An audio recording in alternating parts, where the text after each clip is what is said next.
Hello friends, அரசி ஒரு புதக்குழியை நோக்கி போய்கிட்டு இருக்காங்க அப்படின்னு நினைக்கிறவங்க நம்ம வீடியோக்கு லைக் பண்ணிக்கோங்க. ஆமாம் ஃப்ரெண்ட்ஸ், அரசியோடைய மனசையே பார்த்தீங்கன்னா நம்ம குமார் கரைச்சிட்டாருங்க. கரைப்பார் கரைச்சார் கல்லும் கரையும் அப்படின்ற மாதிரி இப்போ வந்து அரசியுடைய மனசவே மாற்றிட்டாங்க. இதெல்லாம் அவர் யார் சொல்லி செய்கிறாரு அப்படின்றது நமக்கு ரொம்ப நல்லாவே தெரியும். சக்திவேலுடைய மாஸ்டர் பிளான் தான் இது எல்லாமே. ஸோ இது வந்து முத்துவேலுக்கும் தெரியாமல் தான் இந்த ஒரு காரியத்தை பண்ணிக்கிட்டு இருக்காங்க. ஸோ முத்துவேலுக்கு தெரிஞ்சது அப்படின்னா இந்த விஷயத்த பண்ணவே விடமாட்டார். ஆனால் இப்போ இவங்க 2 பேருமாவே சேர்ந்து என்ன பண்ணிட்டாங்க, இதோடைய இறுதி கட்டத்துக்கே வந்துட்டாங்க. இப்போ வந்து நம்ம அரசியுடைய மனசவே மாற்றிட்டாங்க. இப்போ அவங்களுடைய மனசில் பார்த்தீங்கன்னா குமாருக்கு வந்து ஒரு இடம் கிடச்சிருச்சு. அந்த இடத்த கொண்டு வந்துட்டாங்க. ரொம்பவும் கஷ்டப்பட்டு தான் குமார் வந்து இந்த ஒரு வேலையை பண்ணியிருக்கிறாரு. ஸோ அடுத்த கட்டமாக குமாருடைய அதிரடியான பிளான் என்ன அப்படின்னு சொல்லி பார்த்தீங்கன்னா, இப்போ வந்து எப்படியாவது அரசியோடைய மனசில் ஓரளவுக்கு இடம் பிடிச்சிட்டோம். ஸோ இதை வந்து நம்ம தக்க வச்சுக்கணும். இதுக்கடுத்து என்ன பண்ணணும், அவங்கள வந்து நல்லா வெளியில் கூட்டிகிட்டு போகிறது, அவங்கக்கிட்ட நல்லா ஆசை வார்த்தைகளை பேசுகிறது, அவர் மேலே ஒரு முழுமையான நம்பிக்கையை கொண்டு வர்றது. ஸோ இந்த ப்ராசஸில் தான் அடுத்து வந்து என்ன பண்ண போகிறாரு, குமார் இறங்க போகிறாரு. அப்படி மட்டும் அவர் பண்ணிட்டார் அப்படின்னா அவரை நம்பி அரசி அவர் கூடவே வந்துடணும். அவங்க வீட்டையே விட்டுட்டு வரணும். ஸோ அந்த அளவுக்கு அவங்களுடைய மனசில் இடம் பிடிக்கணும் அப்படின்றது தான் குமாருடைய முக்கியமான ஒரு பிளான். ஸோ இதற்கு வந்து முழுமையான சப்போர்ட் இதற்கப்புறம் யார் கொடுக்க போகிறாங்க அப்படின்னு பார்த்தீங்கன்னா சுகன்யா தான். இப்போ சுகன்யாவுக்கு வந்து இவங்க 2 பேரும் லவ் பண்ணுறாங்க அப்படின்ற விஷயம் மட்டும் தெரிஞ்சிருச்சு அப்படின்னா அதற்கப்புறம் அவங்களும் அங்கே என்ன சொல்லுவாங்கன்னா குமாரை பற்றின விஷயங்களை சொல்லிக்கிட்டே இருப்பாங்க. நீங்கள் 2 பேரும் கல்யாணம் பண்ணிட்டீங்க அப்படின்னா நம்ம 2 குடும்பமும் ஒற்றுமையாகிடும். எதற்காக இப்படி வந்து பிரிஞ்சு கிடக்கணும் அப்படி இப்படின்னு சொல்லிட்டு சுகன்யாவும் என்ன பண்ணுவாங்கன்னா நம்ம அரசியோட மண்டையை நல்லாவே கழுவி விடுவாங்க. ஸோ இதனாலே வந்துட்டு குடும்பத்துக்குள்ளே ஒரு மிகப்பெரிய பிரச்சனை வரப்போகுது. குமார் நினச்ச விஷயங்கள் நடக்க போகுது. அண்டு முத்துவேல் சக்திவேல் 2 பேரும் சந்தோஷமாக இருக்கிறதுக்கான வாய்ப்புகள் வரப்போகுது. ஸோ பாண்டியன் ஸ்டோர்ஸ் குடும்பம் பார்த்திங்கன்னா இதனால் ஒரு மிகப்பெரிய பாதிப்புக்கு தான் உள்ளாவாங்க அப்படின்றதுல மாற்று கருத்தே கிடையாதுங்க. பட் இருந்தாலும் கடைசியில் குமார் வந்து திருந்திடுவார் அப்படின்ற நம்பிக்கை இருக்குது. ஸோ இன்றைக்கி எபிசோடில் நடந்த முக்கியமான விஷயங்களை இந்த வீடியோவில் பார்க்கலாம். இன்றைக்கி எபிசோடில் பார்த்திங்கன்னா ஸ்டார்டிங்கில் தங்கமேல் இருக்காங்க இல்லையா, தங்கமேலை வந்து வேலையில் சேர்த்து விட்டுறணும் அப்படின்னு சொல்லிட்டு பாண்டியன் என்ன பண்ணுறாரு, சரவணனை கூட போய் நீ வந்து ட்ரா பண்ணிட்டு வந்துடு, அவ்வளோ தூரம் அந்த பிள்ளை தனியாக போக வேண்டாம், நீ போய் ட்ரா பண்ணிட்டு வந்துடு அப்படின்ற மாதிரி சொன்னோன்னே அவரும் என்ன பண்ணுறாரு, பைக்கில் வந்து தங்கமேலை கூட்டிகிட்டு போகிறாரு. ஸோ இப்போ வந்து தங்கமேலுக்கு ஒரே பதட்டமாக இருக்குது. எதுக்கு மாமா நீங்கள் என் கூட வரீங்க, நீங்கள் வரணும்னு அவசியம்லாம் இல்லை, நானே பார்த்துக்குவேன், நீங்கள் எதுக்காக உங்கள் வேலையை போட்டுட்டு என் கூட நீங்கள் அலையணும் அப்படின்ற மாதிரிலாம் இவங்க வந்து சொல்லிக்கிட்டே இருக்காங்க. பரவாயில்ல, என் மயிலை கொண்டு போய் விடுறதை விட எனக்கு என்ன வேலை அப்படின்னு சொல்லிட்டு அவர் என்ன பண்ணுறாரு, வண்டியில் கூப்பிட்டுட்டு போய்கிட்டே இருக்கிறாரு.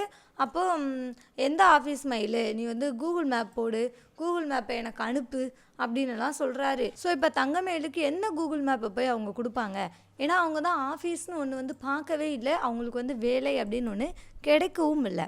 அவங்க வந்து என்ன பண்ணியிருக்காங்க, ஒரு மிகப்பெரிய பித்தலாட்டம், பொய் தான் சொல்கிறாங்க, பொய்க்கு மேலே பொய் தாங்க சொல்லிக்கிட்டு இருக்காங்க. ஸோ எதுலேயுமே அவங்கக்கிட்ட உண்மை அப்படின்றதே இல்லை. அவங்க அம்மாவுடைய பேச்சை கேட்டு என்ன பண்ணுறாங்க, இந்த மாதிரி விஷயங்கள்லாம் பண்ணுறாங்க. ஸோ இதெல்லாம் வந்து இவங்களை எங்கே கொண்டு போய் விட போகுது அப்படின்றத பற்றி தங்கமயில் யோசிக்கவும் இல்லை, அவங்க அம்மா அவங்கள யோசிக்க விடுறதும் இல்லை. ஸோ அவங்க என்ன சொல்கிறாங்க, பாக்கியம் எல்லாத்தையும் பார்த்துக்கலாம், பிறகு பார்த்துக்கலாம், நீ என்ன பண்ணு, இப்போதைக்கு பொய்யை சொல்லி எல்லாத்தையும் மறைச்சிரு அப்படின்னு தான் சொல்கிறாங்களே தவிர, ஆனால் தங்கமயிலே நிறைய டைம் யோசிச்சிருக்காங்க. அதாவது உண்மைகள்லாம் சொல்லிட்டு நம்ம பேசாமல் சரண்டர் ஆகி மன்னிப்பு கேட்டுடலாம், பேசாமல் இந்த வீட்டை விட்டு ஓடிடலாம், இவங்க எல்லாருக்கிட்டையும் மன்னிப்பு மட்டும் கேட்டுட்டு அப்படின்ற அளவுக்கு அவங்க வந்து நிறைய டைம் யோசிச்சுட்டாங்க. பட் பாக்கியம் என்ன பண்ணுறாங்க அப்படின்னா அவங்கள வந்து யோசிக்கவே விடுறதே கிடையாது. அவங்க யோசிக்கிற விஷயங்களை பண்ண விடுறதும் கிடையாது. அவங்க வந்து அவங்களுடைய விருப்பப்படி மட்டும்தான் தங்கமேல ஆட்டி வச்சுக்கிட்டு இருக்காங்க.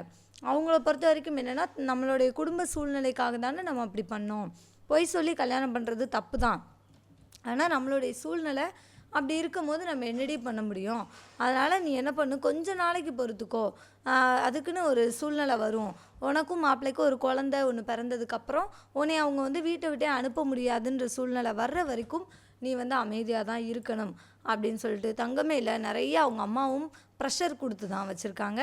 ஸோ தங்கமயில் இந்த ப்ரெஷர் தாங்க முடியாமல் தான் என்ன பண்ணுறாங்க, பொய்க்கு மேலே போய் சொல்லிக்கிட்டே இருக்கிறாங்க. மற்றபடி தங்கமயில்கிட்ட எந்த ஒரு கெட்ட குணமும் கிடையாது, ரொம்ப ரொம்ப நல்ல கேரக்டர் அப்படின்றது நமக்கு ரொம்ப நல்லாவே தெரிஞ்சிடுச்சு. நம்ம தங்கமயில் தான் பிரச்சனை பண்ணுவாங்கன்னு நினச்சிக்கிட்டு இருந்தோம். பட் தங்கமயிலுக்கும் மேலே இப்போ சுகன்யா என்ன பண்ணுறாங்க, கதைக்குள்ளே வந்திருக்காங்க. தங்கமயிலாவது வீட்டில் வந்து உண்மையாக ஒரு முழு மனசோட வேலை பார்த்துக்கிட்டு இருந்தாங்க. பட் சுகன்யா என்ன பண்ணுறாங்க, வேலை பார்த்துட்டு பழனிக்கிட்ட போய் சண்டை போடுறது. இந்த வீட்டில் இருக்கிறவங்களுக்கெல்லாம் ஆக்கி போடுறதுக்கு தான் நான் வந்திருக்கேனா, நான் என்ன வேலைக்காரியா அப்படின்னு சொல்லிட்டு அங்கிட்டு போய் அவரை போட்டு ரொம்ப டார்ச்சர் பண்ணிக்கிட்டு இருக்காங்க. ஸோ இப்படி தாங்க கதையில் பார்த்திங்கன்னா பல குழப்பங்களுக்கு நடுவில் தான் கதை வந்து நகர்ந்துக்கிட்டு இருக்குது. ஸோ இன்றைக்கி எபிசோடில் நம்ம தங்கமயில பார்க்குறதுக்கு ரொம்பவே பாவமாக இருந்ததுன்னு தாங்க சொல்லியாகணும். ஏன்னா அவங்க வந்து ஒரு ஆஃபீஸை காமிக்கிறாங்க. கூகுள் மேப் நானே சொல்கிறேன் மாமா நீங்கள் போங்க அப்படின்னு சொல்லிட்டு ஒரு ஆஃபீஸ்க்குள்ளே 2 லேடிஸ் வந்து பேக் போட்டுட்டு வேலைக்கு போயிட்டு இருந்தாங்க. ஸோ அதை பார்த்தோன்னே இதான் இங்கே நிப்பாட்டுங்க அப்படின்னு சொல்லிட்டு இறங்கிட்டாங்க. பார்த்தா அது வந்து ஒன்றுமே கிடையாது, சமாளிக்கிறதுக்காக அவங்க பண்ண வேலைகள் தான். ஸோ இப்போ அவர் என்ன சொல்கிறாருன்னா, நீ உள்ளே போ, நீ வேலைக்கு போகிறத நான் பார்த்துட்டே போகிறேன் அப்படின்னு சொல்கிறாரு. இல்லை மாமா நீங்கள் வந்து கிளம்புங்க, ஏன்னா நான் வந்து நீங்கள் இருக்கும்போதே உள்ளே போனேன் அப்படின்னா நான் உங்களை ரொம்ப மிஸ் பண்ணுவேன் போயிட்டு. அதே இது நீங்கள் போகிறத நான் பார்த்துட்டு போயிட்டேன் அப்படின்னா எனக்கு வந்து அந்தளவுக்கு ஃபீல் இருக்காது.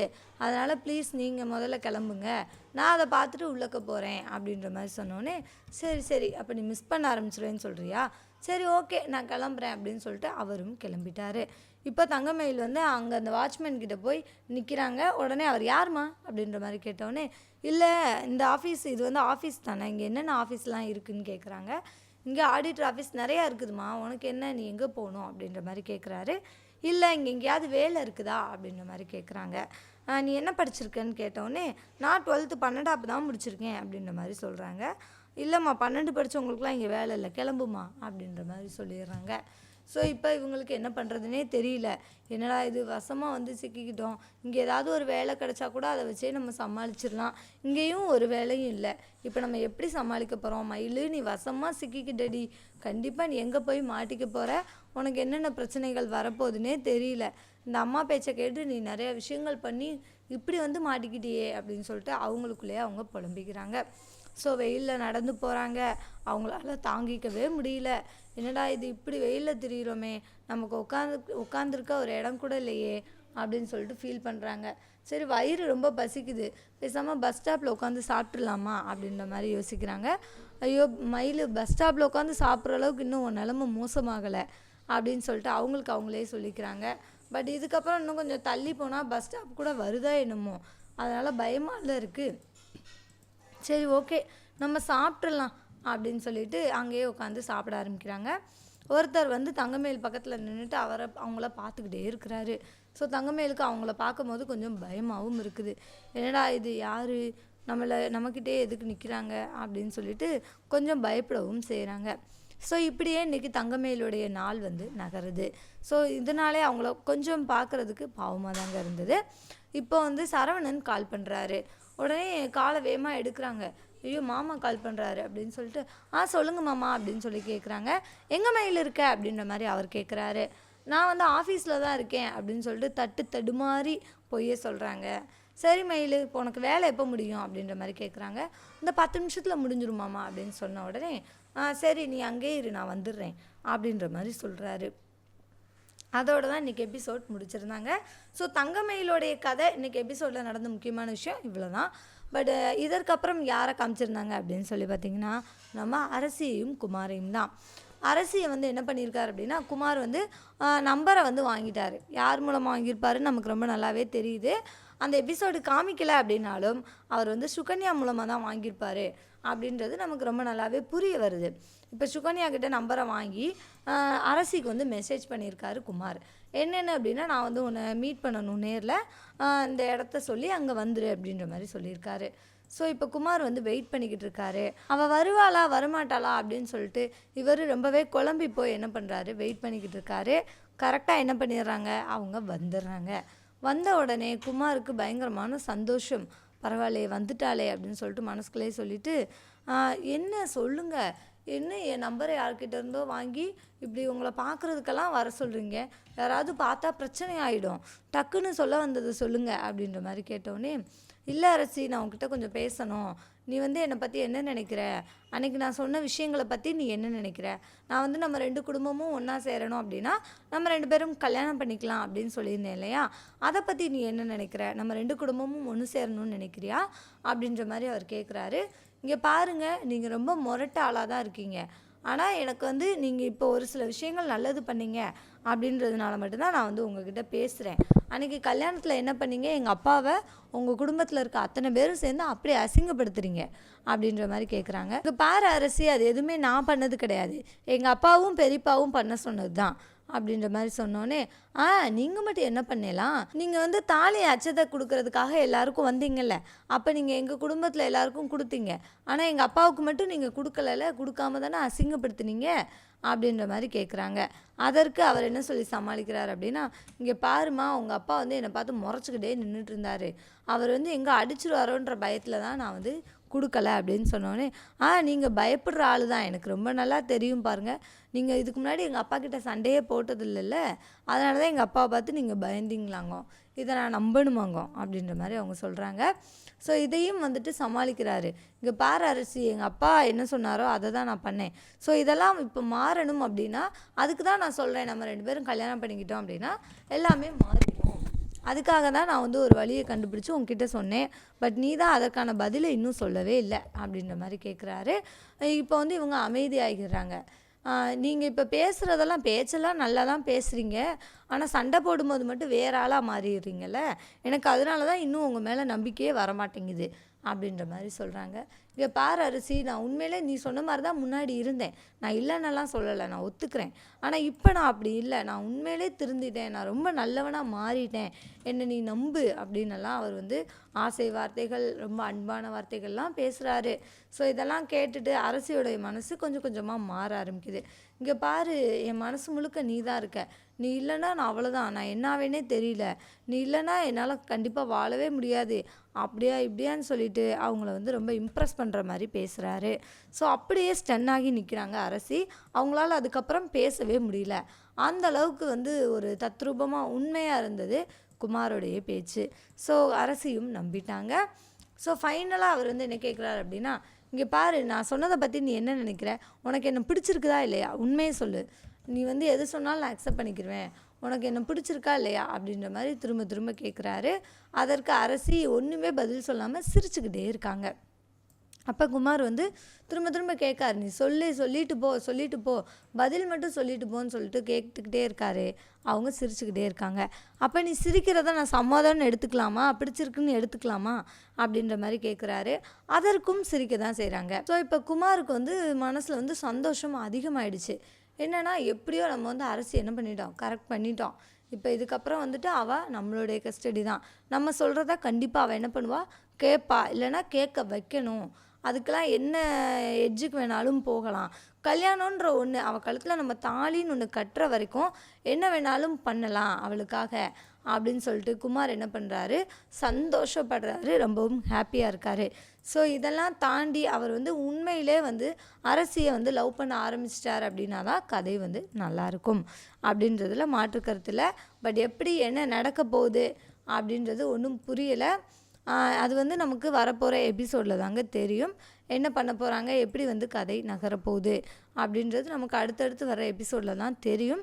ஸோ இப்போதைக்கு பார்த்திங்கன்னா அரசியோட மனசு வந்து மாறிடுச்சு. ஸோ இன்னும் கொஞ்சம் கொஞ்சமாக குமாரை வந்து முழுசாக நம்ப ஆரம்பிச்சிருவாங்க.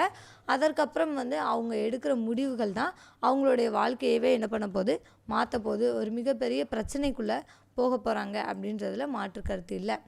ஸோ ஒரு பக்கம் இப்படி நடக்குது, இன்னொரு பக்கம் என்ன நடக்குது அப்படின்னு சொல்லி பார்த்திங்கன்னா, நம்ம தங்கமேல் வந்து இப்போ இந்த விஷயங்களை எப்படி சமாளிக்க போகிறாங்க அப்படின்றது அவங்களுக்கு சுத்தமாகவே புரியல. தங்கமேல் ஒரே குழப்பத்தில் இருக்காங்க, என்னடா பண்ணுறது, எப்படியாவது இந்த பிரச்சனையிலேருந்து நம்ம வந்து வெளிவந்தே ஆகணுமே, எப்படியாவது இந்த பிரச்சனையை வந்து என்ன பண்ணணும், சரி பண்ணணும் அப்படின்னு சொல்லிட்டு யோசிச்சுக்கிட்டு இருக்காங்க. இப்போ மாமா வேறு ஆஃபீஸ்லேருந்து வர்றாரு, இப்போ நம்ம எப்படி சமாளிக்கலாம் அப்படின்னு சொல்லிட்டு அவங்க அம்மாவுக்கு கால் பண்ணுறாங்க. இங்கே பாருமா, நீ சொல்கிறதெல்லாம் கேட்டு நான் வந்து ஒரு மிகப்பெரிய பிரச்சனையில் என்ன பண்ணிட்டேன், மாட்டிக்கிட்டேன், இப்போ நான் வேறு கம்பெனிக்கு வேலைக்கு வரேன்னு சொல்லியிருந்தேன்ல, இப்போ என்னை மாமா கூப்பிட்றதுக்காக வர்றாராம், நான் நடு ரோட்டில் நின்றுக்கிட்டு இருக்கேன், எந்த ரோட்டில் நிற்கிறேன்னு எனக்கே தெரியல, இதில் மாமா என்னை கூப்பிட வர்றாரு, நான் எப்படி சமாளிக்கிறது அப்படின்னு சொல்லிட்டு அவங்க அம்மாவுக்கே கால் பண்ணுறாங்க. இங்கே பாருடி, எதுக்குடி எல்லாத்துக்கும் பயப்படுற, நீ ரொம்ப டென்ஷன் ஆகாத, மாப்பிள்ளைக்கிட்ட ஏதாவது சொல்லி சமாளி, பக்கத்தில் அந்த கடை வரைக்கும் வந்திருக்கேன், அங்கே வந்து என்னை பிக்கப் பண்ணிக்கோங்க அப்படின்னு சொல்லிட்டு எதையாவது சொல்லி சமாளி அப்படின்ற மாதிரி சொல்கிறாங்க. ஸோ அதே மாதிரி இவங்களும் என்ன பண்ணுறாங்க, ஒரு சில விஷயங்களை சொல்கிறாங்க. நான் அந்த மாதிரி கடைக்கு வந்தேன், ஒரு எமர்ஜென்சின்னு வந்தேன் அப்படி இப்படின்னு சொல்லிட்டு எதேதோ சொல்லி அவர் வந்து என்ன பண்ணிடுறாங்க, சமாளிச்சிடுறாங்க. ஸோ இப்போதைக்கு இவங்க சமாளிச்சிட்டாலும் இன்னும் பார்த்திங்கன்னா ஃப்யூச்சரில் இதை வச்சு இவங்களுக்கு ரொம்ப பெரிய பிரச்சனை வரும் அப்படின்றதுல மாற்று கருத்து இல்லை. ஸோ இது வந்து சமீபத்துக்கு மட்டும்தான் அந்த பிரச்சனையை சமாளிக்க முடியும் அப்படின்றதும் தங்கமயிலுக்கு ரொம்ப நல்லாவே தெரிஞ்சும் தான் அவங்க வந்து இந்த மாதிரி ஒரு விஷயங்களை பண்ணிக்கிட்டு இருக்காங்க. ஸோ இதனால் வந்து என்ன பண்ண முடியாது, ஒன்றுமே பண்ண முடியாது. ஸோ இப்போ நைட் ஆகிடுது, வீட்டில் காமிக்கிறாங்க. நம்ம கதிரன் ராஜ் 2 பேரும் என்ன பண்ணுறாங்க, பேசிக்கிட்டு இருக்காங்க. அப்போது கதிர் என்ன சொல்கிறாரு அப்படின்னா, இங்கே பாரு, உனக்கு வந்து எஸ்ஐக்கான அந்த ரிப்போர்ட்டு சீக்கிரமாக வந்து எக்ஸாமுடைய ரிசல்ட் என்ன பண்ணிடும், வந்துடும். நீ அதுக்கடுத்து வர ஃபிசிக்கல் டெஸ்ட்டுக்கு நீ வந்து ரெடி ஆகணும். ஃபிசிக்கல் டெஸ்ட்டுக்கு ரெடி ஆனனா தான் உன்னால் சீக்கிரமாக என்ன பண்ண முடியும், அதுலேயும் பாஸ் ஆகி போலீஸ் ஆக முடியும் அப்படின்ற விஷயங்களெல்லாம் வந்து சொல்லிக்கிட்டு இருக்காரு. அப்போது ராஜு என்ன சொல்கிறாங்க அப்படின்னா, எனக்கு கொஞ்சம் பயமாக தான் இருக்குது. ஃபிசிக்கல் டெஸ்ட்டில் எனக்கு வரலைன்னா நீ என்ன பண்ணுவ, என்னை வந்து திட்டுவியா அப்படின்ற மாதிரிலாம் கேட்குறாங்க. இங்கே பாரு, இதே மாதிரி கேள்வியை நீ என்கிட்ட கிட்டத்தட்ட நிறைய தடவை கேட்டுட்டேன். நான் திரும்ப சொல்கிற பதில் இதே தான். நீ வந்து ட்ரை பண்ணிக்கிட்டே இரு. உனக்கு வேலைன்ற ஒன்று கிடச்சி நீ போஸ்டிங் ஆகுற வரைக்கும் என்ன பண்ணு, நீ ட்ரை பண்ணிக்கிட்டே இரு. நான் உனக்கு வந்து சப்போர்ட்டாக தான் இருப்பேன். மற்றபடி நான் வந்து உன்னை என்றைக்குமே டிஸ்கரேஜ் பண்ண மாட்டேன் அப்படின்ற மாதிரி அவர் வந்து சொல்கிறாரு. ஸோ ராஜியும் ரொம்பவே சந்தோஷமாக இருக்காங்க. ஒரு பக்கம் மீனா வந்து அவங்க அப்பாவை நினச்சி ரொம்பவே கவலையாக இருக்கிறாங்க. ஸோ ஜீவாவும் வந்து என்ன பண்ணுறாரு, ஆறுதல் சொல்கிறாரு. இங்கே பாரு மீனா, அதான் அவர் காஞ்சியை பண்ணால் சரியாக இருந்தாலும் சொல்லியிருக்காங்க. பயப்படாத, நாளைக்கு காலையிலே நான் வந்து உன்னை திரும்ப என்ன பண்ணுறேன், ஹாஸ்பிட்டலில் கொண்டு போய் விடுறேன். நீ எதுக்கும் பயப்படாத அப்படின்ற மாதிரி விஷயங்களை சொல்லிக்கிட்டு இருக்காரு. ஸோ இப்போது பாண்டியன் வந்து வீட்டுக்கு வந்துடுறாரு. பாண்டியன் வந்தோடனே எல்லாருமே கூப்பிட்டு பேசும்போது அவர் என்ன சொல்கிறாரு அப்படின்னா, இங்கே பாருங்கப்பா, சீக்கிரமே வந்துட்டு பழனிக்கு என்ன பண்ணணும், ஒரு ரூம் கட்டணும். நான் வந்து மாடியில் கட்டிடலாம் அப்படின்ற மாதிரி நினைக்கிறேன். நீங்கள் எல்லோரும் என்ன நினைக்கிறீங்க அப்படின்ற மாதிரி விஷயங்களை கேட்டுக்கிட்டு இருக்காரு. அப்போ சுகன்யாவுடைய உண்மையான குணம் வந்து இப்போ தெரிய போகுது. சுகன்யா என்ன சொல்கிறாங்க அப்படின்னா, சீக்கிரம் கட்டுங்க, ஆனால் எங்களோட ரூம் வந்து என்ன பண்ணணும், நல்லா பெருசாக இருக்கணும். இந்த வீட்டில் இருக்க மற்ற ரூமை விட ரொம்ப பெருசாக இருக்கணும். அதில் என்னென்ன இருக்கணும், எப்படியெல்லாம் ரூம் கட்டணும் அப்படின்றத நான் சொல்லுவேன் அப்படின்ற மாதிரிலாம் அவங்க சொல்கிறாங்க. ஸோ இது வந்து பாண்டியனுக்கு அதிர்ச்சியாக இருக்குது. என்னடா இது, இந்த பொண்ணு பாட்டுக்கு இப்படி சொல்லுது, அவ்வளோ பட்ஜெட்லாம் நம்மளால் பண்ண முடியாதுல்ல அப்படின்னு சொல்லிட்டு என்ன பண்ணுறாரு, அவர் யோசிச்சுக்கிட்டு இருக்காரு. இருந்தாலும் அவங்கக்கிட்ட வந்து நம்ம வந்து டக்குன்னு முகத்தில் அடித்த மாதிரி சொல்லக்கூடாது அப்படின்னு சொல்லிட்டு, சரிப்பா நீ எப்படி பண்ணணும்னு ஆசைப்படுறியோ அதெல்லாம் நீ சொல்லு, அதுபடி பண்ணிடலாம் அப்படின்ற மாதிரியும் சொல்லிடுறாரு. ஸோ இப்போது பழனிவேல் வந்து ரூமுக்கு கூட்டிகிட்டு போய் சுகன்யா வந்து திட்டுறாரு. இங்கே பாரு, மச்சானே வந்து நல்ல ரூமாக தான் நமக்கு வந்து கட்டி தருவார். நீ போய் அவர்கிட்ட ஆர்டர்லாம் போடக்கூடாது, இப்படி கட்டணும் அப்படி கட்டணும்னு சொல்லிட்டு. அவங்களாவே பார்த்து நல்ல ரூமாக தான் கட்டுவாங்க அப்படின்ற மாதிரி சொல்லும்போது, இங்கே பாருங்கள், இந்த வீடே புறா கூண்டு மாதிரி இருக்குது. நான் இங்கேயே வந்து தங்கிட்டு இருக்கிறதே பெரிய விஷயம். இப்போ நான் உங்களுக்கு அமைதியாக இருக்கேன்னா அது உங்களுக்காக மட்டும்தான். இதுக்கு மேலே நீங்களும் என்ன டென்ஷன் பண்ணிக்கிட்டு இருக்காதீங்க, நான் அவ்வளோதான் சொல்லிட்டேன் அப்படின்ற மாதிரி சுகன்யா வந்து கத்த ஆரம்பிக்கிறாங்க. ஸோ கத்த ஆரம்பித்தாலே அடுத்து பிரச்சனையை ஆரம்பிச்சிருவாங்க அப்படின்னு சொல்லிட்டு பழனிவேல் ரொம்ப அமைதியாகிறாரு. சரி ஓகே, என்னமோ பண்ணித்தோலை அப்படின்னு சொல்லிட்டு அவர் என்ன பண்ணிடுறாரு, மனசுக்குள்ளேயே நினச்சிட்டு பேசாமல் விட்டுறாரு. இதற்கு நம்ம பழனிவேல் சும்மாவே சிங்கிளாகவே இருந்திருந்துருக்கலாம். இப்போ கல்யாணம் பண்ணி பார்த்திங்கன்னா அவருக்கு பிரச்சனைக்கு மேலே பிரச்சனை, ஒரு நிம்மதியும் இல்லாமல் என்ன பண்ணிட்டாங்க, அவரை ஆக்கிட்டாங்க. முத்துவேலும் சக்திவேலும் சேர்ந்து இப்படி ஒரு பணப்பேயை, ஆடம்பர பேயை பிடிச்சி என்ன பண்ணியிருக்காங்க, கல்யாணம் பண்ணி வச்சுருக்காங்க. இதில் கேட்டால் அவர் ரொம்ப நல்ல பொண்ணு, ரொம்ப அன்பான பொண்ணு, அறிவான பொண்ணுன்னு அவங்களுக்கு வேறு சர்டிஃபிகேட் வேறு. ஸோ இதனாலே வந்துட்டு நம்ம பழனி வந்து ரொம்பவே நொந்து போயிருக்காரு. அவர் இந்த மாதிரி இருந்து இந்த எபிசோட் ஸ்டார்டிங்லேருந்து எண்டிங் வரைக்கும் அவர் இந்த மாதிரி இருந்து நம்ம பார்த்ததே கிடையாது. ஏன்னா எப்போவுமே கலகலன்னு ஜாலியாக இருக்கிற ஒரு மனுஷன் இவங்களால தான் என்ன பண்ணுறாரு, ரொம்பவும் சோகமாக இருக்கார் அப்படின்றது நமக்கு ரொம்ப நல்லாவே புரிய வருது. ஸோ இதற்கு பாண்டியன் என்ன பண்ண போகிறாரு, சுகன்யா சொன்ன அத்தனை கட்டுப்பாடுகளையும் வச்சு வீடை வந்து அவங்களுக்கு ஏற்ற மாதிரி ரூமை வந்து கட்டி கொடுக்க போகிறாரா, இல்லை இதை வச்சு பிரச்சனை பண்ண போகிறாரா அப்படின்றது நமக்கு அடுத்தடுத்து வர எபிசோடில் தாங்க தெரிய போகுது. பட் பாண்டியன் பிரச்சனை பண்ணுறதுக்கான வாய்ப்புகள் ரொம்ப ரொம்ப கம்மி தான். ஏன்னா அவர் வந்து என்ன பண்ணார், தன்னுடைய அன்னை வீடு அவ்வளோ பெரிய வீடு இருக்கும் போதே தன்னுடைய அம்மா அங்கே தான் இருக்காங்க, எல்லாருமே வேண்டாம் அப்படின்னு சொல்லிட்டு மச்சாவும் அக்காவும் தான் முக்கியம் அப்படின்னு சொல்லிட்டு வந்தவர் தான் பழனி. ஸோ அவருடைய விஷயத்தில் பாண்டியன் வந்து அவசரப்படவே கூடாது அப்படின்றது தான் நிதர்சனமான உண்மை.